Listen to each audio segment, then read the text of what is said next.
बायां जितना मर्जी खेलो तुम, ये राजनीति का दायां बायां जितना मर्जी खेलो तुम, चेतावनी को लेकिन मेरी अपने जहन में डालो तुम। निजी स्वार्थ के खातिर अगर कोई राम नाम को गाता हो तो खबरदार जो जरूरत की और मेरे राम को बांटा तो। निजी स्वार्थ के लिए आप लोग राम का नाम बदनाम मत कीजिए। भारतीय जनता पार्टी के नेताओं द्वारा और भारतीय जनता पार्टी के कार्यकर्ताओं द्वारा और भारतीय जनता पार्टी के IT सेल मेंबरों द्वारा ये नारा लगाया जा रहा है कि नेक्स्ट CM सम्राट चौधरी, बिहार का अगला CM सम्राट चौधरी।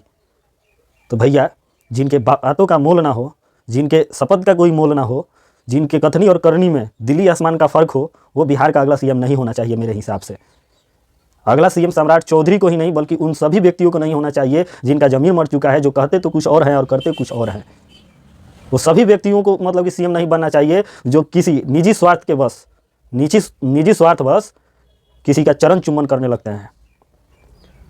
वे कोई मुख्यमंत्री नहीं बनना चाहिए जो अपने सत्ता और अपने कुर्सी के लालच में किसी के सामने नतमस्तक हो जाए। ये वही सम्राट चौधरी थे ना कि जो ये कहा करते थे कि मुख्यमंत्री नीतीश कुमार को जब तक गद्दी से उतारूंगा नहीं तब तक अपना पगड़ी नहीं उतारूंगा। और जैसे ही नीतीश कुमार महागठबंधन से NDA के पाले में गए तब उनका बयान बदल जाता है। और जब वही शपथ लेने जाते हैं ना तो भारतीय जनता पार्टी के नेताओं द्वारा, भारतीय जनता पार्टी के कार्यकर्ताओं द्वारा ये नारा लगाया जाता है। क्या नारा लगाया जाता है? जय श्री राम, जय श्री राम। ऐसा लगा ना मुझे कि भारतीय जनता पार्टी भी सिर्फ निजी स्वार्थ के लिए, सिर्फ निजी स्वार्थ बस राम का नाम लेती है और राम का नारा लगाती है। उन्हें राम का अर्थ ही नहीं पता।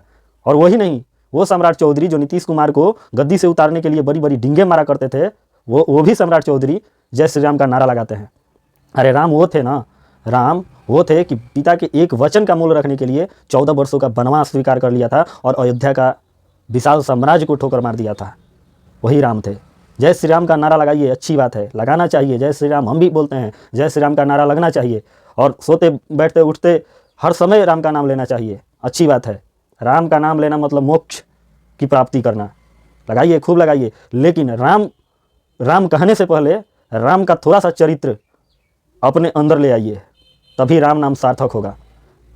राम एक वचन के लिए 14 वर्षों का वनवास झेलते हैं और विशाल साम्राज्य, अयोध्या का विशाल साम्राज्य को ठोकर मार देते हैं। और यही सम्राट चौधरी जब जय श्री राम का नारा लगाकर नीतीश कुमार को गद्दी से उतारने की शपथ लेते हैं और फिर NDA गठबंधन में नीतीश कुमार के जाने के बाद ये कहते हैं कि मैं उन्हीं को मुख्यमंत्री बनाने के लिए पैदा हुआ हूँ, तब दुख होता है कि ये व्यक्ति सिर्फ और इस पार्टी के सदस्य सिर्फ गद्दी पाने के लिए और सत्ता पाने के लिए राम नाम का यूज कर रहे हैं और प्रयोग कर रहे हैं।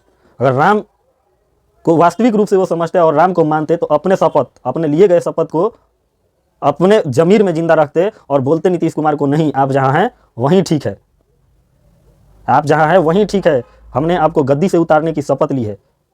अरे एक गठबंधन से निकालकर दूसरे गठबंधन में फिर उन्हीं को मुख्यमंत्री आप लोग बना देते हो और कहते हो कि हमने शपथ ले रखी है नीतीश कुमार को मुख्यमंत्री पद से उतारने के लिए। पता नहीं आप लोगों का कैसा शपथ है और कैसा विचार है और कैसा जमीर है, इसी बात के लिए दुख होता है। अरे ये राजनीति है और ये राजनीति का दायां बायां जितना मर्जी खेलो तुम, ये राजनीति का दायां बायां जितना मर्जी खेलो तुम, चेतावनी को लेकिन मेरी अपने जहन में डालो तुम। निजी स्वार्थ के खातिर अगर कोई राम नाम को गाता हो तो खबरदार जो जरूरत की और मेरे राम को बांटा तो।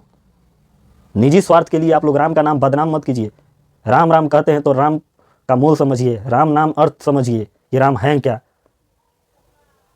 निजी स्वार्थ के लिए राम को भी बांटने की कोशिश मत कीजिए और राम नाम को भी बदनाम मत कीजिए। राम अपने वचनों के पक्के थे, अपने वादों के पक्के थे। राम सत्ता के भूखे नहीं थे कि सत्ता मिलते ही किसी के सामने नतमस्तक हो जाए और किसी के सामने झुक जाए। बंद कीजिए जय श्री राम का नारा लगाना आप लोग।